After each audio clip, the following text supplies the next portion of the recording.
Everybody drives into the Rockies braced for the grizzly. The grizzly barely touches anyone. The animal that's hurt more people up here than every predator combined weighs a ton, stands at the road like it's tame, and never makes a single warning sign. It's one of 15, and it's nowhere near the scariest. Grizzly bear. Start with the one every warning sign is really about. 7 of the 8 people ever killed by bears in Yellowstone's history were grizzlies, and about 700 of them live across the greater Yellowstone country, so the fear isn't invented.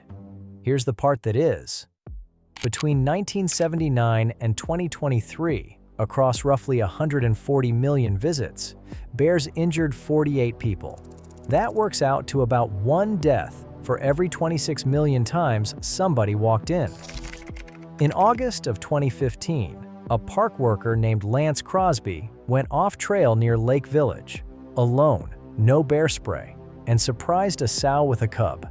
He had defensive wounds on his forearms when they found him. DNA off the hair by the body matched a sow with a cub, and she was euthanized while her 2 yearlings got shipped to a zoo. That's the shape almost every fatal case takes: someone alone, off-trail, a surprise at close range. If you ask me, the grizzly carries its whole reputation off a handful of people who got unlucky deep in the backcountry, and most of the dread it collects belongs to something else on this list. American black bear. This is the bear you'll actually run into. Colorado alone holds somewhere between 17 and 20,000 of them, which is a different kind of math than 700 grizzlies in one ecosystem. Deaths are still rare, maybe 5 in the state in 100 years. Rare isn't never. In the summer of 1971, a black bear pushed into a tent near Grand Lake, hurt the wife, and killed and dragged off her husband on their honeymoon. He was 31. When they opened the bear up, they found worn, abscessed teeth and a plastic bucket sitting in its stomach. That bear had already quit eating like a bear and started eating like a scavenger that learned people mean food. Another Colorado woman was killed in 2009 after years of feeding bears at her own house, which is the same lesson coming from the other direction. The calmest campground up here's one sloppy night of food storage from the exact same story. Cougar. There are around 4,000 mountain lions in Colorado, and good odds one has watched a person who never knew it was there. They hunt from cover, and in winter they trail deer and elk down to lower ground, which happens to be exactly where people live. On New Year's Day of 2026, a 46-year-old woman named Kristen Kovach was hiking Crozier Mountain in Larimer County. Hikers about 100 yards off saw a lion standing over someone on the ground and drove it back by throwing rocks. She had died of neck compression.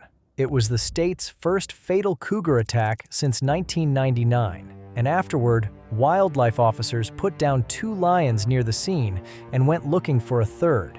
The short list before her tells you how rare this is. A 10-year-old boy killed in Rocky Mountain National Park in 1997, and a 3-year-old named Jared Atadero, who vanished near Fort Collins in 1999 and turned up later with signs of predation. The thing about a cat that hunts from cover is that the people it does take almost never see it coming. They find out it was there when it already has them. Gray wolf. The wolf got erased from this range on purpose, then brought back the same way. 14 came off the truck in Yellowstone in March of 1995, another 17 the next year for 31 in all, and today, there are around 500 spread across greater Yellowstone.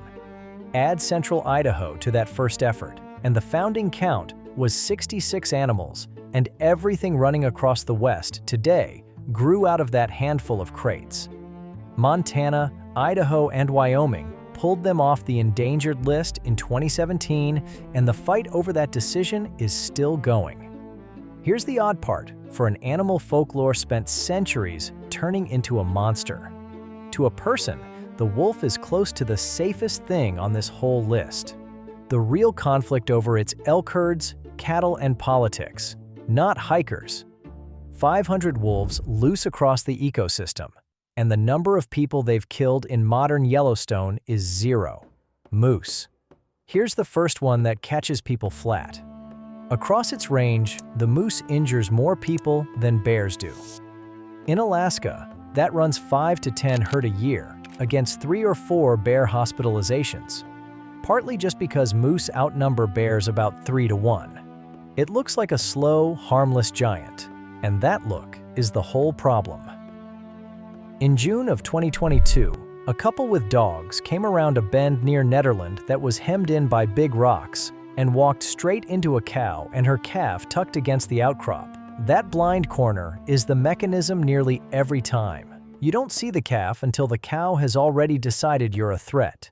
A deputy ended up shooting that charging cow. It wasn't a one-off. There was another stomping in Coal Creek Canyon the next year, and a woman got headbutted in Boulder County that same fall. And every one of them was the same setup, a blind corner with a calf tucked out of sight.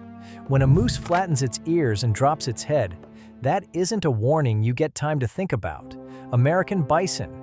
This is the one the whole list opened on. The Park Service is flat about it. Bison have hurt more people in Yellowstone than any other animal there, predators included, and the gorings come back nearly every year. In 2024, a bull lifted an 83-year-old woman about a foot in the air on its horns. In 2025, 2 separate men got gored, one of them at Old Faithful when a big crowd pressed in too close. The other, a man who walked up on one in Lake Village and got thrown for it. A bison weighs a ton, runs 3 times faster than you, and turns quicker than a person can. What gets me is that none of that's the trigger. The trigger is that it stands at the road, looking like livestock, and people read calm as safe right up until the second it isn't. The Park Service asks for 25 yards. The injury list is just everyone who decided that number was a suggestion. Wolverine. The smallest apex up here weighs about what a mid-sized dog does, and will still shove a bear off a carcass. Its bite runs around 224 newtons at the canines, and the back molars sit rotated 90 degrees inward, built to shear hide and crack bone that's frozen solid. That's a mouth designed to eat what nothing else can get into. To a person, it's almost no threat at all, for one plain reason: you'll practically never see one. In 2012, a single wolverine got photographed on a snowfield on Mount Bierstadt, the first confirmed one in Colorado in about 90 years. Its collar later tracked it all the way to North Dakota, where somebody shot it.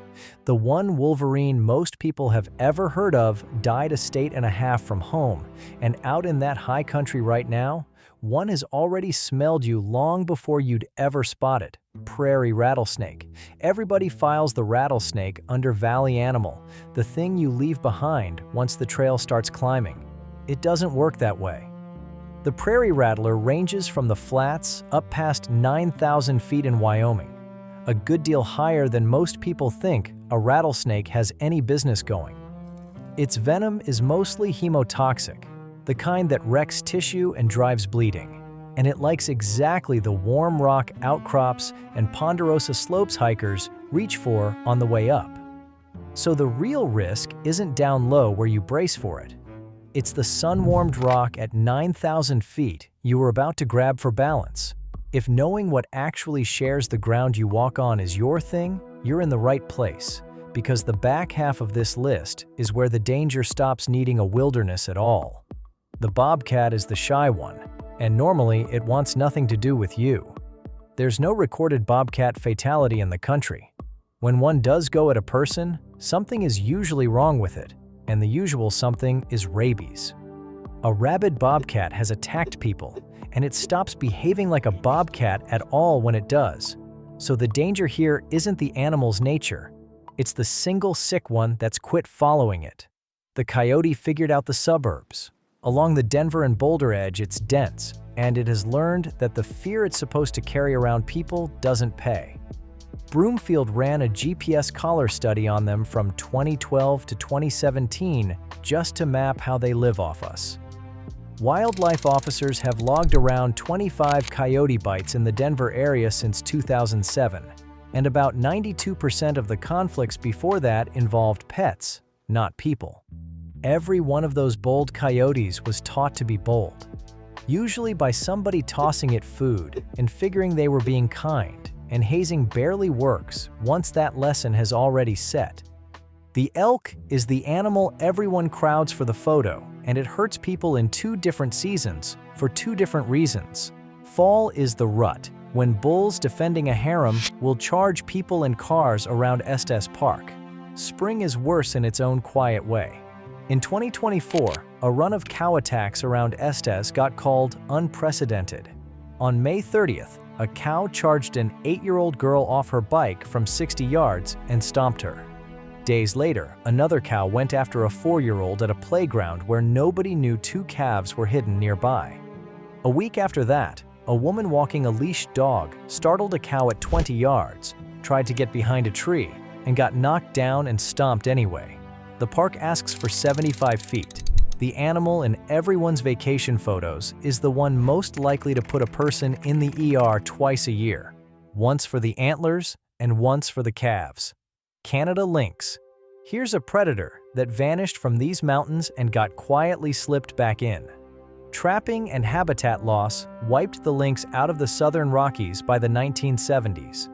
Between 1999 and 2006, Colorado released 218 of them into the San Juans, and the program actually worked. There are maybe 150 to 250 in the state now. To a person, the lynx is no threat at all. It earns its spot because it's proof of how close a whole species came to being gone from here, and how completely a hunter can share your mountains without you ever once knowing. It's out in the spruce and fir right now, and the odds you ever lay eyes on one round down to nothing. Bighorn sheep. The ram on the state quarter is carrying a weapon. When 2 bighorns square off, each blow lands something like 764 pounds of force, and it takes around 551 pounds to fracture a human skull. Their skulls are built to take that collision, and a human skull is nowhere close. The danger isn't out on the cliffs where they belong. It's at the scenic pullouts and salt lick roadsides where rams stop fearing people and get handed snacks, and habituated ones have already put tourists on the ground. The postcard ram posing at the guardrail is swinging the same battering weapon it grew for skull-on-skull collisions, and it doesn't know the difference between another ram and the person leaning in for the photo. Mountain goat. This is the one people get wrong constantly, and it's worth setting straight. You've probably heard about the glacier mountain goat that killed a hiker. It did happen. It just didn't happen in Glacier, and it didn't happen in the Rockies. In October of 2010, a 370-pound billy called Clawhane Billy followed a group after they stopped for lunch on Clawhane Ridge, which is in Olympic National Park over in Washington. A 63-year-old man named Robert Boardman tried to shoo it away from his wife and the others, and when they walked ahead, they heard him scream. The goat had gored him through the thigh and severed the femoral artery, and he bled out before help got there. It's still the only documented fatal goat attack in the country. The goats in Glacier are genuinely aggressive, habituated to the salt in trail urine and sweat, and they'll follow you out onto a narrow ledge. But the deadliest goat in the record books was never in these mountains at all, and the only reason you get told otherwise is that nobody bothered to check the map. Western black widow. Every animal so far needed a wilderness. This one is waiting in the woodpile behind the cabin.